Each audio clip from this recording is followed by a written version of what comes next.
Halo guys, kenalin, nama saya Abdullah Mu'afa dari Universitas Ahmad Dahlan, program studi ilmu komunikasi. Sekarang saya sedang membuat video guys. Videonya adalah tentang roasting konflik Palestina-Israel. Kenapa saya yang merosting ini? Karena seru banget gitu loh. Oh nggak seru sih sebenarnya, kasihan Palestina, tapi konfliknya tuh sangat berkepanjangan gitu loh. Dari zaman dahulu sampai sekarang ini nggak selesai-selesai. Pertama nih kita bahas awal mula konflik ini. Nah, seperti yang dijelaskan oleh Emilia Palupi dan juga Fahrudin dalam jurnal mereka yang berjudul Deklarasi Balfour, awal mula konflik Israel-Palestina. Deklarasi ini tuh dikeluarkan pada tanggal 2 November tahun 1917 oleh pemerintah Inggris. Lebih tepatnya orangnya itu Perdana Menteri Inggris yang bernama Arthur Balfour. Dia itu intinya deklarasi ini tuh menyatakan bahwa pemerintah Inggris mendukung pendirian tanah air Yahudi di Palestina. Akibat deklarasi ini tuh adalah banyak sekali imigran Yahudi yang pergi ke Palestina. Dan di sana itu terjadilah kayak konflik ketegangan itu antara orang Yahudi pendatang dengan penduduk asli Palestina. Itu bisa disebut sebagai emang penyebab awalnya sih. Nah, di sini tuh ada dua belah pihak ya. Yang pertama adalah Israel dan Palestina. Keduanya itu bener-bener bertolak belakang dari segi budaya, ideologi, dan yang lainnya. Seperti kayak kalau Israel itu kan Yahudi kan, mereka punya agamanya sendiri, Palestina. Tapi kenapa mereka bisa berantem terus di situ ya, terutama di Yerusalem? Karena Yerusalem itu adalah kota yang menjadi tempat suci untuk kedua agama tersebut. Nah, tiga lebih tepatnya. Nasrani juga di situ tempat sucinya. Sekarang kita akan masuk ke pembahasan kenapa konflik ini tidak berhenti-berhenti. Faktor yang berkepanjangan itu banyak sekali ya. Ada dari urusan agama tadi, ekonomi, politik, sampai kayak urusan-urusan yang negara lain itu ada di situ. Kepentingan-kepentingan negara lain. Juga ada campur tangan lah negara, kita sebut saja Mamarika. Meskipun PBB ini udah membantu ya membuat rekonsiliasi dan juga mengeluarkan kayak statement peraturan, tapi itu masih nggak bisa loh buat ini dua negara ini nyambung. Ini nih di antara beberapa yang membuat perdamaian ini sulit. Itu ada beberapa faktor. Dan ini disebutkan dalam jurnalnya Aus Yuli Firdaus dan Yan Muhammad Yani. Jurnal itu judulnya Faktor Penghambat Perdamaian Konflik Israel-Palestina. Yang pertama adalah ketidakpercayaan. Kenapa kok mereka bisa nggak damai? Karena nggak percaya satu sama lain.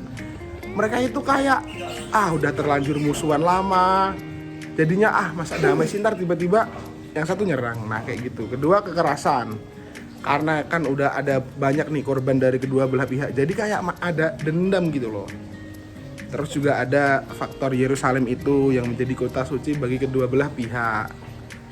Ada lagi yang ngebumbu-bumbu ini, dukungan Amerika Serikat pada Israel. Jadi Israel nih kok negara kecil tapi kuat banget, perang nggak habis-habis mereka senjatanya. Ya karena ini didukung oleh Amerika. Terus kenapa lagi nih konfliknya berkepanjangan? Karena ada perpecahan internal di kedua kubu itu. Di Israel ada banyak partai-partai politik yang satu kebijakannya kayak gini, yang satu kayak gini. Jadi nggak semua orang Israel itu jahat ya guys. Terus sedangkan di Palestina juga ada dua faksi utama nih. Yang satu Hamas, mereka suka perang. Yang kedua itu faksi Fatah, mereka lebih agak pasif ya guys. Nah, Indonesia sendiri juga udah ngelakuin banyak upaya tuh untuk membantu ini, baik melalui diplomasi bilateral ataupun multilateral. Indonesia juga sebenarnya nggak terlalu apa ya, nggak ada masalah pribadi sama Israel, juga hubungan baik-baik aja sama Palestina, juga baik-baik. Indonesia juga banyak kok memberikan itu apa, ngasih bantuan kemanusiaan kok ke Palestina kok. Kayak ini nih, beberapa upaya Indonesia itu ada nih yang dijelasin oleh Relisia Solihin, Herlina Juni, Bayu Setiawan, dan Widodo. Ini tuh tertuang dalam jurnal mereka yang judulnya itu Peran Indonesia pada Konflik Israel-Palestina melalui Multi-Track Diplomasi. Ini nih, ada beberapa datanya nih yang tentang campur tangan Indonesia dalam merekonsiliasi konflik itu. Ini yang pertama, Indonesia menjadi anggota Komite Eksekutif Organisasi Kerja Islam. Itu Indonesia gabung sejak tahun 1969. Indonesia juga udah menjadi anggota Gerakan Non-Blok sejak tahun 1961. Indonesia juga nih menjadi tuan rumah Konferensi Asia Afrika. Itu terjadi pada tahun 1955, yang diantaranya isi Konferensi Asia Afrika itu poin utamanya adalah mendukung kemerdekaan Palestina. Terus Indonesia juga memberikan bantuan kemanusiaan pada rakyat Palestina itu senilai lebih dari sekitar 1 miliar dolar AS lah. Itu sejak tahun 1969. Selain itu, upaya perdamaian itu juga udah dilakuin sama PBB. PBB ini juga udah banyak lah mau kayak membuat kebijakan resolusi, kebijakan ini. Seperti yang disebutkan di jurnalnya Jamaluddin tuh. Judulnya itu Pengaruh Kebijakan PBB dalam Konflik Palestina Israel. PBB itu udah ngeluarin itu loh, tentang konflik ini tuh udah ngeluarin lebih dari 80 kebijakan, tapi ya kita lihat aja kenapa kok sampai itu 80 kebijakan itu nggak bisa buat konflik ini selesai. Ya karena emang pengaruh PBB itu masih terbatas. Faktor yang buat ini tuh nggak efektif untuk nyelesain itu kenapa? Karena PBB itu terlalu lembek. Dia itu tidak dapat dukungan dari negara-negara yang gede gitu loh. Seperti Amerika itu sebenarnya udah nggak usah ngomong kotor, nanti kena dolar kuning. Terus ini ya itu sih ideologi lagi-lagi tuh emang makin sulit kayak gitu. Tapi ya udahlah ya, kita tuh nggak boleh kayak ini emang udah nggak bisa damai harus nunggu kiamat kayak gitu. Nggak gitu. Nggak usah nunggu kiamat. Ini tuh bisa sebenarnya penanganan konflik itu tetap harus dicari solusinya sih. Emang kalau dari dua negara tersebut itu seperti yang disebutkan oleh Inas Pratiwi dalam jurnal yang berjudul Israel Palestina Conflict Beyond Resolution.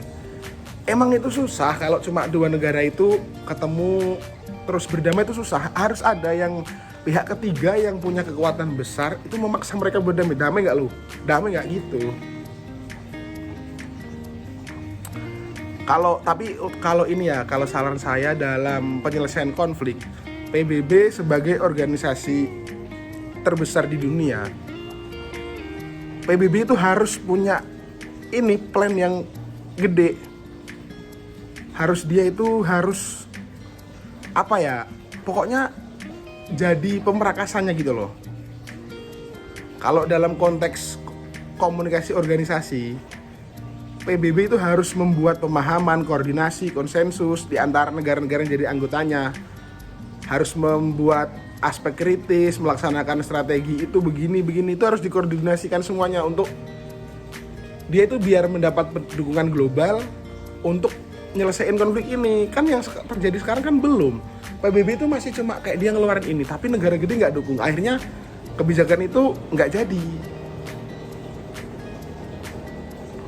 Terus ini juga kompleksnya konflik ini tuh juga karena beda pandangan. Ada negara yang itu nyebut dukung Palestina, ada juga yang dukung Israel. Makanya tuh PBB sebagai organisasi dia harus bisa dong menyampaikan tujuannya kepada anggota-anggotanya biar sepemahaman. Kalau kayak gini tuh kekerasan tuh nggak boleh.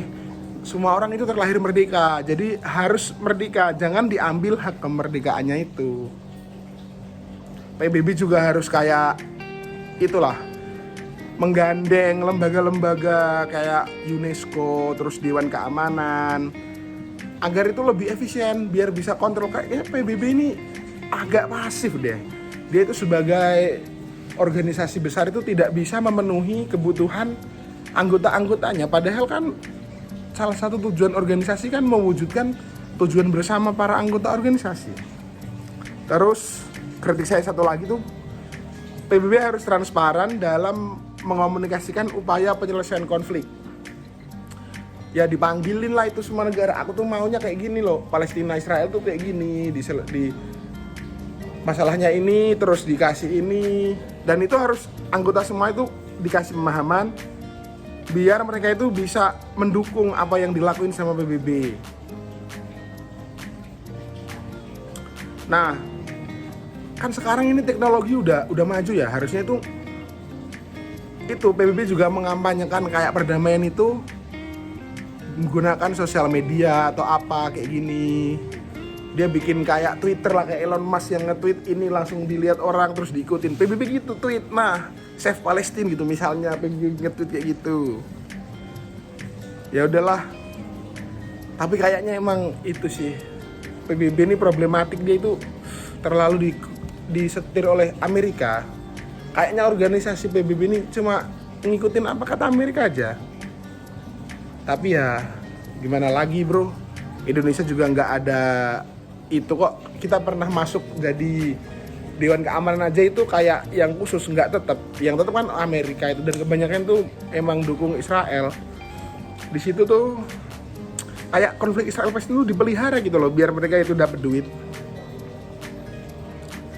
Dan udahlah, sekian aja deh videonya, nggak usah lama-lama. Intinya kita tetap mendoakan aja, karena ya emang itu yang bisa kita lakukan. Kalau yang mau memboikot produk Israel, boikot lah. Kalau yang enggak ya nggak usah disalahin juga. Oke, sekian dari saya, terima kasih and see you, bye bye.